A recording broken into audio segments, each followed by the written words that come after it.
मंदसदवन्दियाणं तिहुवणहिदमधुरविसदवक्काणम् अन्तातीरगुणाणं नमोजिनाणं जिदभवाणं। कुंद कुंदाचार्य भगवान की जय। पंचास्तिकाय संग्रह में पहले अधिकार की 103 गाथा चल रही है। जस्ट उसका सारांश बता रहे हैं। पहले अधिकार में क्या क्या बताया। पहले अधिकार का नाम क्या था। पंचास्तिकाय में 3 अधिकार बताए हैं। पहले अधिकार का नाम क्या था जय श्री माँ। हाँ, षड्द्रव्य पंचास्तिकाय अधिकार है। दूसरा अधिकार नव पदार्थ अधिकार है और तीसरा अधिकार मोक्ष मार्ग प्रपंच। तो ऐसे 3 अधिकार है। उसमें पहला अधिकार अभी उसकी लास्ट गाथा चल रही है। तो 103 गाथा में क्या बताया था हम पढ़ रहे थे। एवं पवयण सारम पंचथ्य संगहम वियाणिताम जो मुयदिराग दोषे सोगाहदि दुःख परिमुखम। काय सांगितलं होतं जय श्री माँ। जो मुयदी राग दोषे काय आहे प्रवचनाचा तर पंचास्तिकाय म्हणजे पंचास्तिकाय जाणून आपलं शुद्ध जीव अस्तिकाय जाणायचं। तो कसा जाणायचा। जो मुयदि राग दोषे सोगाहदि दुःख परिमुखम, ऐसा बताया था ना। जो राग द्वेष को छोड़ता है उसका दुख नष्ट हो जाता है। ये निगेटिव भाषा हो गई दोनों भी।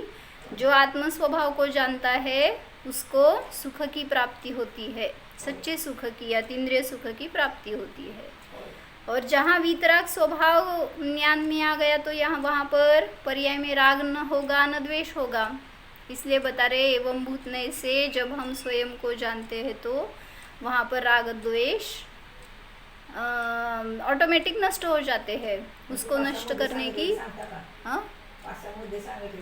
हाँ क्या क्या बताया था एकदा रिकॉल करा म्हणतेत माँ। अमृतचंद्राचार्य जी की टीका में जो बताए थे ना, दुख परिमोक्ष किसका होता है, कौन दुख का नाश करता है। इसके लिए हमने वो टीका बहुत बड़ी है लेकिन उसके पॉइंट वाइज ऐसे 4-5 पॉइंट्स निकाले थे। तो पहला क्या बताया था,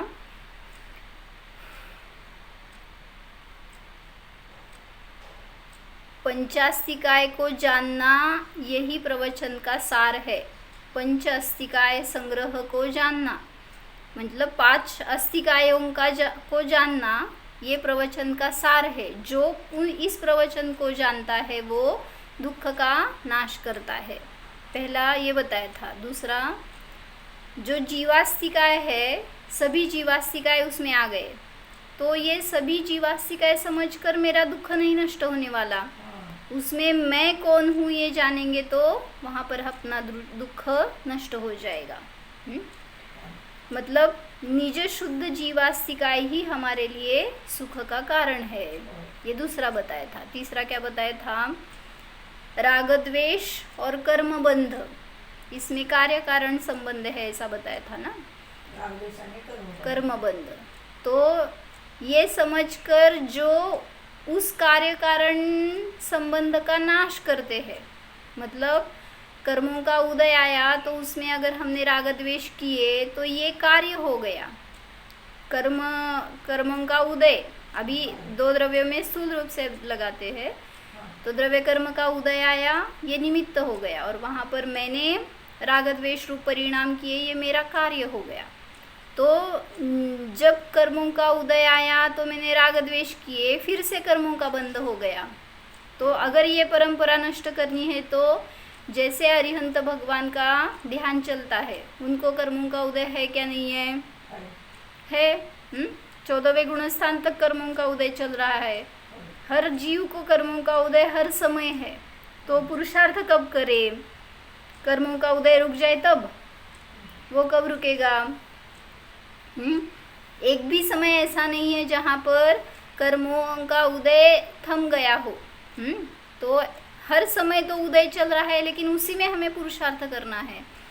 तो वो जो कर्मों का उदय कारण हो गया, लेकिन उसमें वीतराग स्वभाव बाहर उड़ा। वीतराग स्वभाव अगर हमने ध्यान में लिया तो वहाँ पर नहीं जाता येणार। बस की राहू दे, चालतंय असे।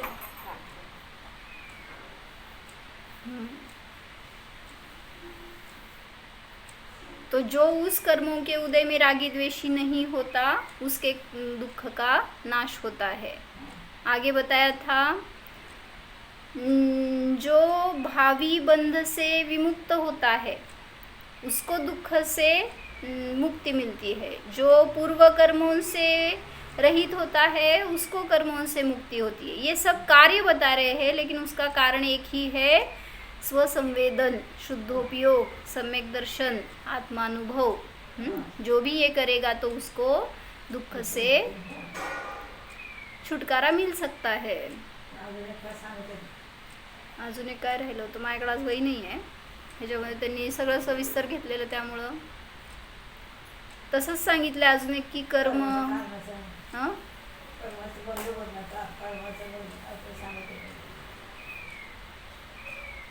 हाँ, कर्मों के उदय में भी जो विकार का अनुभव न करके शुद्ध स्वभाव का अनुभव करता है, मतलब पर्याय का अनुभव न करके स्वभाव का, द्रव्य का जो अनुभव करता है, उसके दुख का नाश होता है। ऐसा एक बताया था।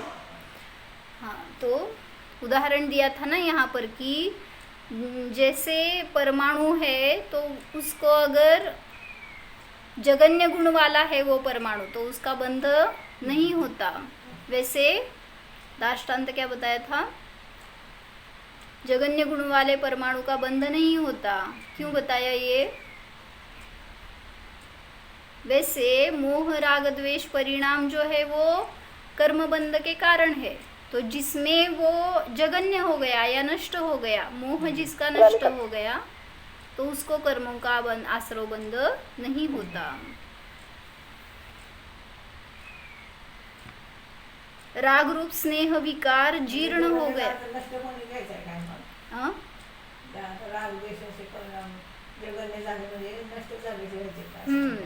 वही कल बताया मैंने। सांगा कुठल्या गाथेत? समय सार में कौन सी गाथा में बताया है जगन्य ज्ञान बंध का कारण है? 171 गाथे में 171 गाथा में बताया है ना, क्या जगन्य ज्ञान बंध का कारण है। जगन्य ज्ञान किसे बताया? नहीं, कैसे बताया था? दो अपेक्षाएं बताइए ना। जगन्य ज्ञान किसे कहते हैं? ज्ञान का नहीं, वहाँ पर 171 गाथा में क्या बताया था? मैंने दिखाया था आपको। बोला,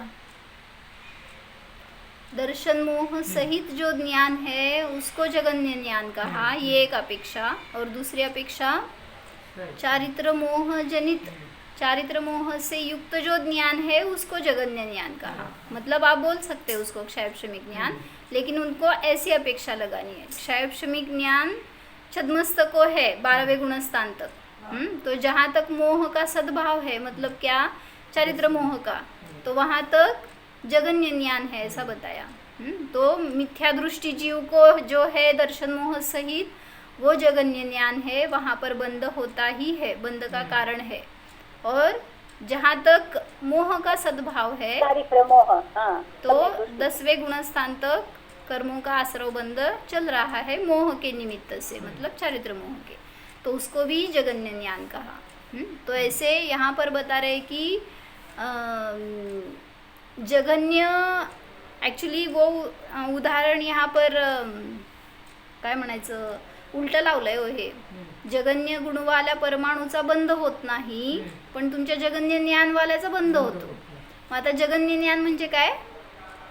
दोन अपेक्षा, दर्शन हा, ते झालं की, पण इथं अपेक्षा त्यांची उलटी लागती ना। परमाणूचा बंध होत नाही जगन्य गुणवाल्या, पण जगन्य ज्ञानवाल्याचा बंध होतो। जगन्य परमाणूमध्ये स्निग्धत्व नाही का? काय माहिती? आहे की समान आहेत ते स्निग्ध आणि वृक्ष का? नाही, त्याच्यामध्ये अविभाग प्रतिच्छेद एक आहे म्हणलं ना. जगन्य गुणवाला म्हणजे काय म्हणलं परमाणुमध्ये, जहाँ पर स्निग्ध या वृक्ष गुण का एक अविभाग प्रतिच्छेद है, ये स्थूल रूप से, या ऐसा उन्होंने मोक्ष मार्ग प्रकार मोक्ष शास्त्र में बताया है कि कुछ एक क्वांटिटी है, मिनिमम उतनी क्वांटिटी वाले अविभाग प्रतिच्छेद अगर हो किसी परमाणु में तो उसका किसी से बंध नहीं होता, फिर वो अनेक अविभाग प्रतिच्छेद भी हो सकते हैं. मतलब दो आचार्य के दो कथन है वैसे, जो योग्य है वहाँ पर समझ लेना. मतलब कोई एक स्पेसिफिक रेंज है, अगर उतनी क्वांटिटी वाले अविभाग प्रतिच्छेद हो किसी जगन्य परमाणु में, किसी परमाणु में, तो उसका किसी से बंध नहीं होता. फिर 2 से अधिक होंगे तो उससे बंध हो सकता है. चलो, तो जगन्य मोह वाला जीव जो है वो बंध को प्राप्त नहीं होता, ऐसा बोलेंगे हम. जगन्य मोह यानी अभी दर्शन मोह या चारित्र मोह से रहित जो जीव हो गया तो उसका बंध नहीं होता, उसको मतलब वो कर्मों से दुख से मुक्त हो जाता है. तो और एक उदाहरण दिया था इसमें, जैसे पानी है वो उबल रहा है तो क्या हो गया उसको, आपल्या प्रकृतीचं राहूनच खाली होतं. हाँ, अगर उबला हुआ पाणी है तो वो ऊपर नीचे कर रहा है ना, काय म्हणायचं, खदखद व्हायला लागलाय. हिंदीमध्ये म्हणावं, काय म्हटलं? हिंदीत काय म्हणायचं. पानी उबल रहा है तो ऊपर नीचे हो रहा है ना, क्या बोलते हैं आप उसको, बोल रहा है इसका. उबल रहा है. बर, तो उसमें जो परमाणु है वो ऊपर नीचे हो रहे हैं. वैसे उसका उदाहरण कैसे लगाया हमारे ऊपर, वैसे दुख और आकुलता वाला जीव जो है राग द्वेष परिणाम कर रहा है, तो समझ लेना उसके परिणाम चंचल है, चलित है, विचलित है, अचल नहीं है. तो राग द्वेष जहाँ पर है वहाँ पर जैसे वो पानी उबल रहा है वैसे जीव के परिणाम भी उबल रहे हैं. इस वजह से उसको कर्मों का आश्रव बंद होता है, दुख होता है. हाँ? पानी खोल रहा है. बर, त्यांनी हे वाक्य घेतलंय हो, अग्नीने उकळलेले पाणी खदखद होते. ट्रान्सलेशन करा. अग्नि से गर्म हुआ पानी खोल रहा है. बर, जो समझला असेल तर मतलब बताया इतना है कि उसमें पानी में जैसे स्थिरता नहीं रही, वहाँ पर ऊपर नीचे हो रहा है वो पानी के परमाणु जो है, वैसे जिस जीव में राग द्वेष परिणाम है नियम से उसके आत्म प्रदेश चंचल है, तो इस वजह से उस अस्थिरता से उसको कर्मों का आश्रव बंद होता है और वो दुख को प्राप्त होता है. जैसे नाचार्य जी की टीका हो गई थी ना इसकी. स्वस्त सांगितलं म्हणजे त्याचं सांगितलं. हां, ते आणि स्वस्त. बरोबर, ते जयसेनाचार्यांच्या टीकेत आलं होतं ना. होय. थांबा बघते एक मिनिट, चांगलं लक्षात आहे माझ्या. कोणते छान आहे म्हणजे सांगितलं. जिथं पण सांगितलं की अमृतचंद्राचार्यांच्या टीकेतच संस्कृतमध्ये आलतं वाटतं मग. दिसतं नको व्हायला. बरोबर. स्वस्त राहा. दौस्थ्य का अनुकारिणः ऐसा शब्द दिया था उसमें. मतलब क्या, दुस्थिति में जो रहता है वो दुख को प्राप्त होता है. दुख में रहने वाला दौस्थ्य, तो पानी दौस्थ्य रूप में है जब वो उबल रहा है. वैसे राग द्वेष परिणाम हम कर रहे हैं तो स्वस्थ है कि दौस्थ्य है. हाँ, दौस्थ्य अनुकारिण्यः, तो जैसे उस पानी की तरह हमारी भी दुस्थिति है तो वहाँ पर दुख से परिमोक्ष नहीं होता. ऐसा बताया था. ठीक है, आपल्या प्रदेशातच ते बरोबर. आपल्या प्रदेशाला सोडून बाहेर जात नाही पाणी सुद्धा, पण तरी सुद्धा तिथं त्याची ती सुस्थिती नाही म्हणली, पर्यायात विकार झालाय. मग तसंच जीवाला सुद्धा हां पाण्याला दुःख होतंय आपल्याला. हां, म्हणजे आपण जेव्हा तसं पाण्यासमान उकळत असतो त्यावेळेस तिथं आपल्याला सुद्धा विभाव परिणामाच्या निमित्तात दुःख आहे. जयसेनाचार्यांची झाली होती का टीका? दीदी मला ते नाही कळालं समयसाची गाथा 171. का उद्या परत एकदा अभ्यास करून विचारू. जगन्य जगन्य ज्ञान बंधाचं कारण आहे असं सांगितलंय तिथं. काय नाही समजलं? जगन्नाथ ज्ञान काय घेतलं?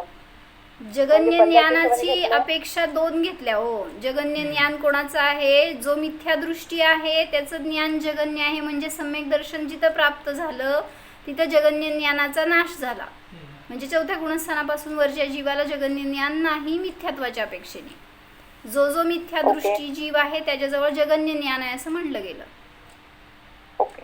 आणि म्हणजे मिथ्यात्व सहित असलेलं ज्ञान भलेही ते अकरांग 9 पूर्वाचा पाठी असेल तरी सुद्धा जगन्य ज्ञान म्हणलं. कुमती कुश्रुतला जगन्य केलं असं म्हणा. तर ते किती का क्षयक्षम असे ना, पण ते ज्ञान जगन्य म्हणलं. आणि कारण जिथं स्वसंवेदन नाही आहे, जिथं आत्म्याचा अनुभव नाही आहे, मोक्षमार्ग सुरू झाला नाही, मग ते ज्ञान तुम्हाला सुखाला, तुम्हाला मुक्तीला कसं देणार आहे? मग उत्कृष्ट ज्ञानाने तुम्हाला मुक्ती होणार आहे हे सांगतायत ना. मग जे ज्ञान आत्म्याला जाणतंय ते ज्ञान उत्कृष्ट आहे आणि त्याच्या विरुद्ध जे आहे ते जगन्य आहे. म्हणजे दर्शन मोह सहित असलेलं ज्ञान जगन्य आहे. आणि दुसरी अपेक्षा घेतली, ज्या ज्ञानामध्ये चारित्र मोहनीयाचा उदय आहे त्याच्याबरोबर, मतलब जहाँ तक चारित्र मोह है तो रागद्वेषादि विकषाय है, सद्भाव है, वहाँ पर उदय चल रहा है इस अपेक्षा से, तो वहाँ तक वो जीव सम्यक दृष्टीचाच की 12वीपर्यंत घ्यायला पाहिजे का? म्हणजे आपण औदिक अज्ञान म्हणतो ते घेतलंय का? नहीं, वहाँ पर उतनी ही अपेक्षा बताइए. चारित्र मोह जनित जो कषाय का उदय चल रहा है वहाँ तक. गुणस्थानाचं ती अपेक्षा. फक्त ज्ञानावरणाचं असं नाही ना, बंध होतो का नाही हे विचार. हां, मग मी तेच कारण सांगितलं काल त्यांना की 5 भावापैकी 4 भाव बंधाचं कारण आहे की नाही. मग त्यामध्ये औदैहिक भाव पण बंधाचं कारण आहे, क्षयक्षमिक ज्ञान पण बंधाचं कारण आहे. एक पारिणामिक भाव फक्त सांगितलं, त्याचा आश्रय केला तर ते तुम्हाला मुक्ती देणार आहे. म्हणून औदैहिक भाव जिथपर्यंत आहे तिथपर्यंत बंध आहे म्हटलं जाईल जेव्हा मोहाचा सद्भाव असताना. आणि क्षयक्षमिक भाव पण आहेच तिथपर्यंत, त्यामुळे तिथं त्याच्या निमित्तात बंध आहे. एकदा टीका बघा, 171 गाथेची जयसेनाचार्यजींची टीका आहे. मग त्यांनी गाथेत असा शब्द घेतलाय, जम्हादु जहन्नादो नाण गुणादो पुनोवी परिणमदी अण्णत्तम नाण गुणो तेण दुसो बंध गो भणिदो. मग बंध का आहे? जीव ज्ञान मात्रा तेव बंध भवती, ज्ञान गुणेन बंध भवती, असं काहीतरी त्यांनी उत्थानिका घेतली आहे. ज्ञानानेच बंध होतो. कथम ज्ञान गुण परिणाम बंध हेतु इति. ज्ञान गुणाने बंध कसं होतो असं प्रश्न असताना त्यांनी सांगितलंय. ज्ञान बंधाचं कारण आहे की नाही? ज्ञानच बंधाचं कारण आहे. ज्ञान मुक्तीचं कारण आहे की नाही? ज्ञानच मुक्तीचं कारण आहे. मग इकडं सांगितलं अनर्पित का? नाही, 72 गाथेमध्ये सांगितलंय समयसारमध्ये. ज्ञान मात्रा तेव बंध निरोधः. ज्ञान मात्रानेच बंधाचा. अंशाने राग आहे, तेवढ्या अंशाने बंद आहे तेच ना. नाही पुरुषार्थी उपायमध्ये 212 हे 72 गाथेमध्ये सांगितलं, नादूण आसवाणम अशुचित्तमच विवरीय भावमच दुःखस्य कारणम तिय तदोनियत्तिम कुणदी जीवो. जो आश्रवाला जाणून त्याला सोडतो, कसा आहे ते आश्रव, तर दुःखाचं कारण आहे हे जाणून जो सोडतो तो दुःखापासून मुक्त होतो. म्हणून ज्ञानानेच बंध आहे, ज्ञानानेच मुक्ती आहे हे सांगायचं. कारण ज्ञानातच आहे ना निर्णय तुमचा, प्रमाण प्रामाण्य व्यवस्था. त्यामुळे ज्ञानानेच तुम्हाला पराशी अटॅच होत आहे, त्यामुळं बंध होतोय. आणि ज्ञानानेच त्याच्यात भेदविज्ञान करताय म्हणून मुक्ती होतीये. म्हणून त्या ज्ञानाला दिशा द्यायची आहे, ज्ञानाला आत्म्याशी जोडायचं. त्याच्याशिवाय मार्ग मिळणार नाही.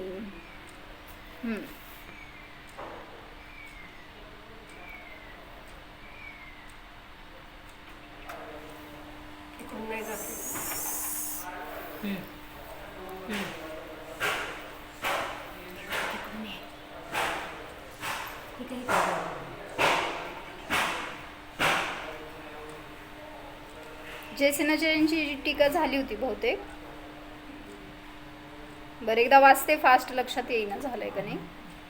पूर्वोक्त प्रकारेण विज्ञाय पूर्वम पूर्वोक्त प्रकार से जानकर पूर्व में किसे कम पंचास्तिकाय संग्रह नाम संज्ञम ग्रंथम पंचास्तिकाय नाम के नाम वाले ग्रंथ को जानकर किम विशिष्टम कैसा विशिष्ट वाला है वो ग्रंथ प्रवचन सारम पंचास्तिकाय षड्द्रव्याणाम संक्षेप प्रतिपादकत्वात् मुख्य वृत्त्या परम समाधिरतानां मोक्ष मार्गत्वेन सारभूतस्य शुद्ध जीवास्तिकायस्य प्रतिपादकत्वात् वा द्वादशांग रूपेण विस्तीर्णस्य अपि प्रवचनस्य सारभूतम एवं विज्ञाय।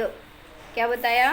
प्रवचन सार रूप है जो पंचास्तिकाय षड्द्रव्य का संक्षेप रूप से प्रतिपादन करने वाला होने से मुख्य वृत्ति से परम समाधि में रत मोक्ष मार्ग रूप से सारभूत ऐसा जो शुद्ध जीवास्तिकाय है उसका प्रतिपादक होने से, मतलब ये सब हमने अमृतचंद्राचार्य जी की टीका में कल हमने बताया था ना, तो वैसे ही यहाँ पे शॉर्ट में बताया है कैसा है वो पंचास्तिकाय। तो जिसमें मतलब दुख से नाश किसका होता है इसके लिए ये सब विशेषण जो शुद्ध जीवास्तिकाय है उसका प्रतिपादन करने वाला है प्रवचन सार, और षड्द्रव्य पंचास्तिकाय का संक्षेप से प्रतिपादन करने वाला है, मुख्य वृत्ति से परम समाधिरत मोक्ष मार्ग का साधनभूत शुद्ध जीवास्तिकाय का प्रतिपादन करने वाला है। द्वादशांग रूप से विस्तीर्ण रूप होने पर भी प्रवचन का जो सार है ऐसे उस प्रवचन सार को जानकर किम करोति क्या करता है, यह करता मुंचति जो छोड़ता है छूटता है, कौ कर्मतापन्नौ कौन किसे छोड़ता है या कौन छूटता है किसे छोड़ता है, अनंत ज्ञानादि गुण सहित वीतराग परमात्मनः विलक्षणौ हर्ष विषाद लक्षणौ भावी रागादि दोष उत्पादक कर्म आश्रव जनकौ च राग द्वेषौ द्वौ। किसे छोड़ता है?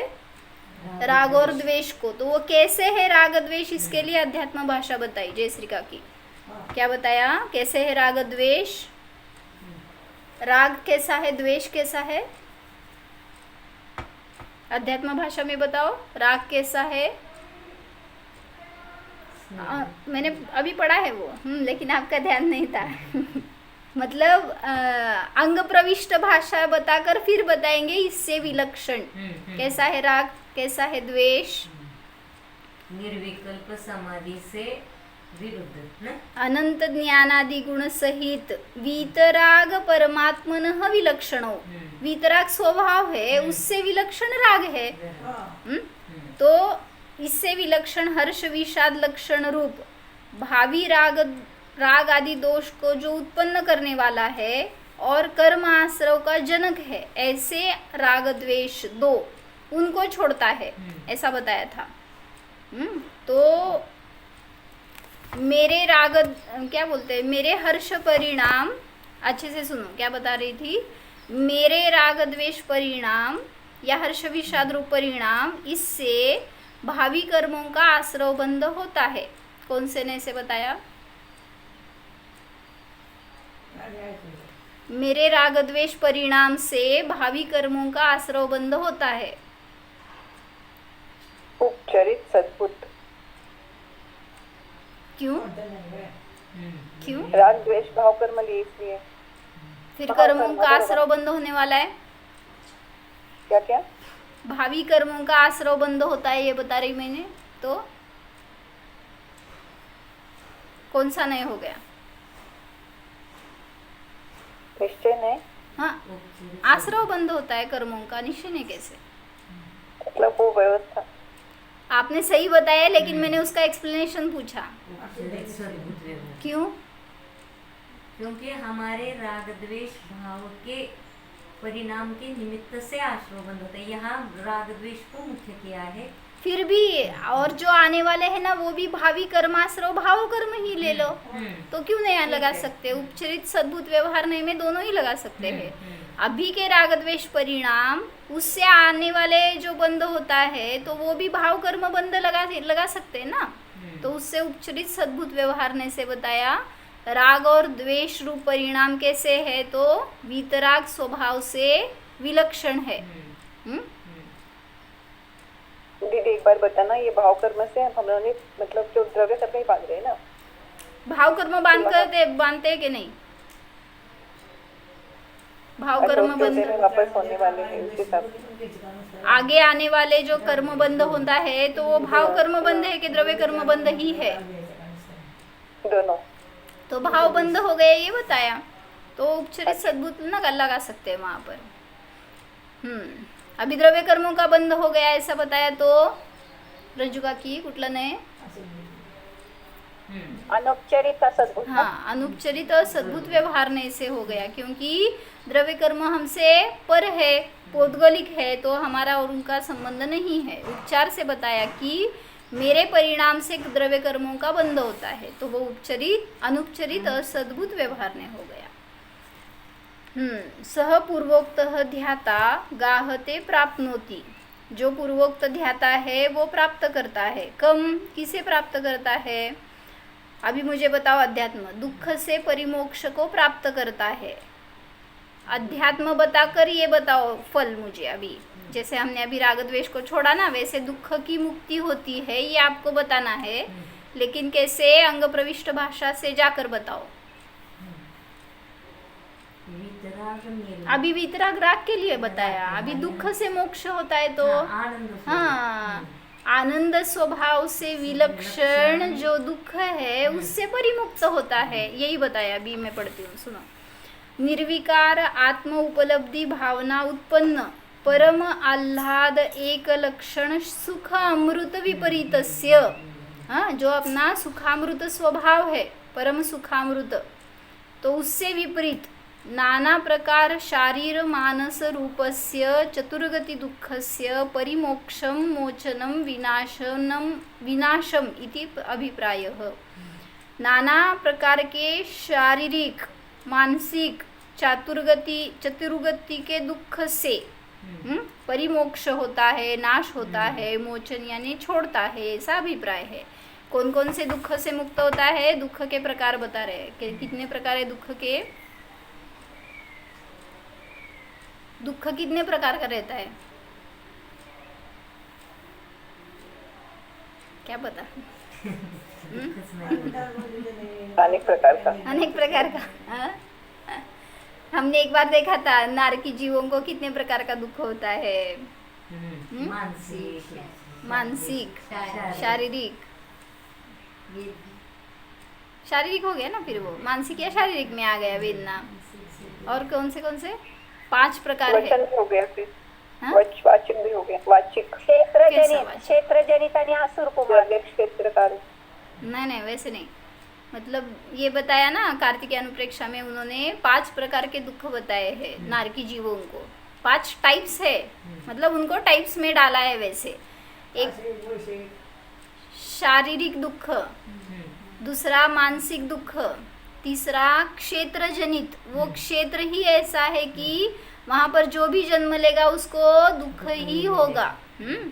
तो क्षेत्र जनित मतलब अभी यहाँ पर वो दोनों स्नेही थे, क्या, माता और बच्चा उसका, और वो मरकर वहाँ पर चले गए ना, तो यहाँ पर कितना प्रेम था। तो वहाँ पर जाएंगे तो नरक में जाएंगे और वो सामने सामने आएंगे, तो वो क्षेत्र ही ऐसा है कि ऐसे परिणाम बदल जाते हैं कि ये मेरी पूर्व जन्म की वैरी है, ये मुझे दुख दे रही है, ऐसे परिणाम ऑटोमेटिक हो जाते हैं। क्यों हो गया? कुछ किया नहीं था उसने। क्षेत्र का ऐसा महात्म्य रहता है। तो मैंने इसके ऊपर बताया था एक बार ऐसे कि हाँ बराबर, ये मैंने बताया था एक बार। मंदिर में जाएंगे तो परिणाम कैसे रहते हैं, और घर में रहते तो परिणाम कैसे रहते हैं। काय म्हटलं नाही ना काकी? नरकामध्ये कुअवधी ज्ञान असतं ना, सुअवधी पण आहे की। होय, हाँ, पण ते हाँ, हाँ, म्हणजे तो 5 प्रकार बता रही थी ना मैं। इसके ऊपर चिंतन करो। अभी जो मैंने बताया कि क्षेत्र जनित दुख जो रहता है वो हम भी यहाँ पर फील करते हैं। वैसे हमारा भी क्षेत्र अगर डिफरेंट हो तो इट मैटर्स। आपको जब दुख होता है ना, अभी यहाँ पर है आप माता जी के पास और आपको कोई बैड न्यूज़ मिल गई, समझो कुछ हानि हो गई या धंधा कुछ वहाँ पर नुकसान हो गया, वहाँ पर घर पे अगर होंगे और वहाँ वो न्यूज़ मिली थी और यहाँ पे है और यहाँ पर अगर वो न्यूज़ मिली, तो आपको कैसे डिफरेंस मिलता है कि नहीं थोड़े परिणाम में। हाँ, ध्यान शिविर में बैठे हैं अभी कितने लोग, वहाँ पर किसी को अगर समझ में आ गया कोई अपना इष्ट वियोग हो गया है, वहाँ परिणाम कैसे रहते हैं। तीर्थ यात्रा के लिए चले गए, वहाँ कुछ ऐसी न्यूज़ मिली, तो मतलब इट मैटर्स। अगर आप जहाँ पर है तो वो क्षेत्र भी आपको इन्फ्लुएंस रहता है उसका वैसा। तो ठीक है, क्या बताया, एक शारीरिक मानसिक क्षेत्र जनित, चौथा बताया असुरकृत, जो असुर कुमार देव है वो आपको उकसाते हैं तो वो भी दुख का कारण है। और पांचवा,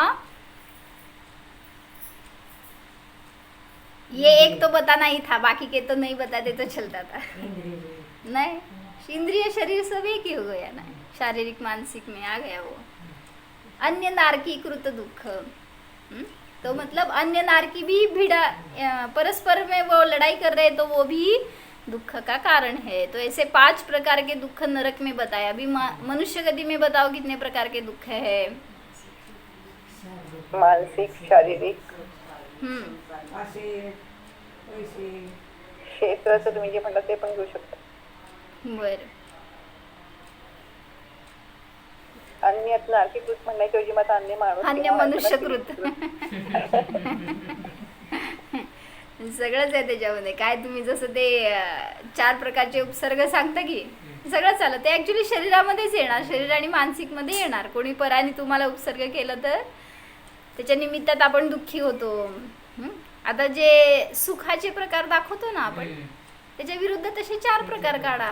किंवा इच्छा आहे जितके प्रकारची तितक्या प्रकारची दुःख आहे. मनुष्यात मान कशाचं खंडन केलं तर जास्त दुःख. मान कषायाचं खंडन केलं तर सगळ्यात जास्त दुःख आहे. अपमानाचं कषायांना दुःख आहे ना. कषायांना कोणी जर टीज केलं ना तर समजून घ्या ते दुःखाचं कारण सगळ्यात मोठं. आपणच काढायची आपली कारणं काय काय प्रकारची आहेत ती. इथं तर त्यांनी सांगितलं थोडक्यात शारीरिक मानसिक आणि 4 गतीचं दुःख जे काय असेल ते कुठल्या कुठल्या टाईपचं असेल ते, त्यापासून मुक्ती मिळते. कोणाला? जे आल्हादकारी परम आल्हादरूप सुखलक्षणवाल्या स्वभावाला जो जाणतो किंवा पंचास्तिकाय संग्रहाला प्रवचन साराला जो जाणतो त्याला या सगळ्या दुःखापासून मुक्ती मिळते. असं सांगायला लागेल. म्हणजे दुःख नष्ट करायचं तर आहे पण उपाय चुकीचा करतोय, त्यामुळं ते संपत नाही आहे. म्हणून दुःख संपवायचं तर काय करायला पाहिजे?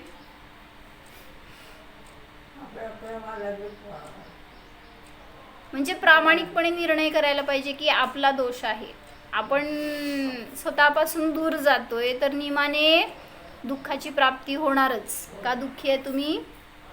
स्वभावापासून दूर गेला. हे आचार्यांचं उत्तर झालं. तुमचं सांगा, तुम्ही का दुःखी आहे? हो, दुःखी आहे का सुखी आहे? जय श्री मा. परामध्ये ढवळाढवळ, परामध्ये ढवळाढवळ करता होय. बर, परामध्ये हस्तक्षेप, हस्तक्षेप करतो. बर स्वतःचं घर सोडून दुसरीकडे भटकतोय. बर, सगळं तुम्ही शास्त्रातलं सांगताय उगीच आपलं. तुमचं सांगा म्हणलं तर सांगेन. म्हणजे रिअलाइज करा, हे मला सांगायचंय. आचार्य सांगतायत की सगळे शब्द आहेत ते, पण मला तसं का होतंय? बोला. आपल्या दुःखाचं कारण दुसऱ्याला मानतो. बरोबर. हा, सगळ्यात मोठं सांगितलं. म्हणून काल परवा मी तेच प्रवचन ऐकलं दुपारचं न्यायदीपिकेचं, की बंध तुम्हाला का आहे? का आहे? एकच कारण सांगितलं एका शब्दात.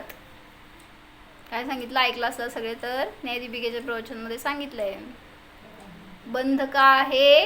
हां, पराधीनता आहे म्हणून बंध आहे. आणि जिथं बंध आहे तिथं दुःख आहे. तुम्ही सांगितलं का?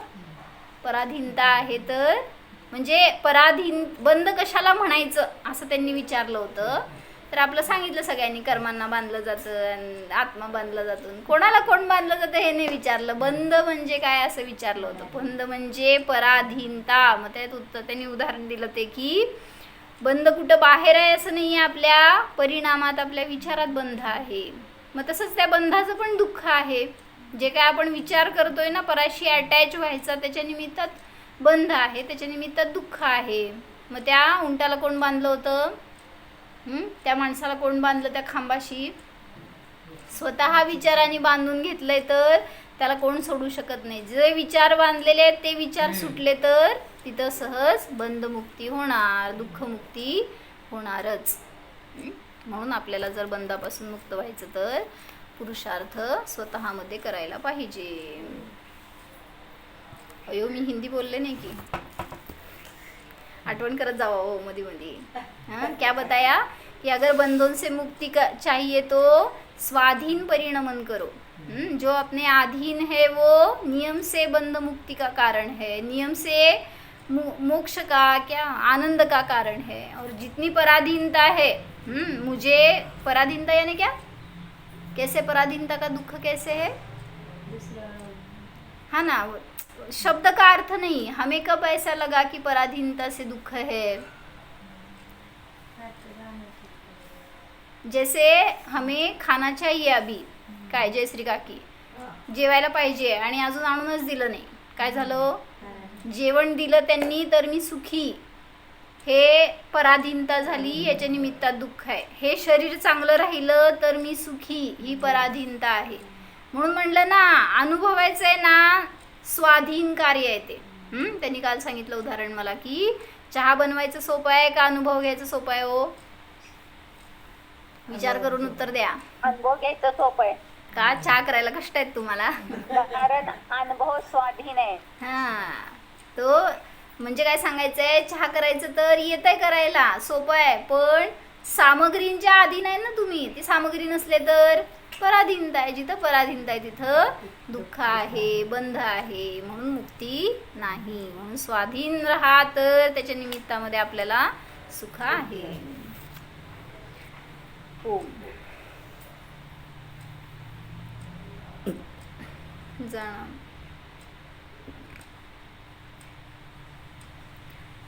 दुःख रहित, रागद्वेष परिणती रहित, वीतराग शुद्ध सुख स्वभाव जाणा.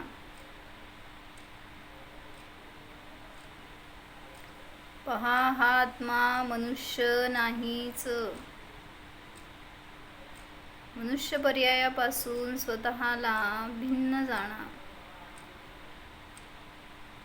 माझ्यामध्ये या देहाविषयी अनुराग नाही, परदेहाविषयी द्वेष नाही.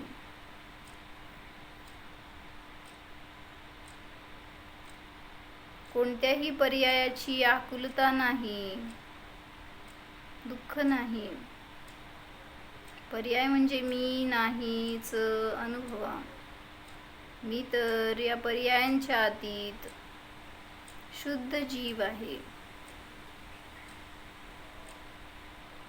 जाणणाराच आहे, आनंद स्वरूप आहे.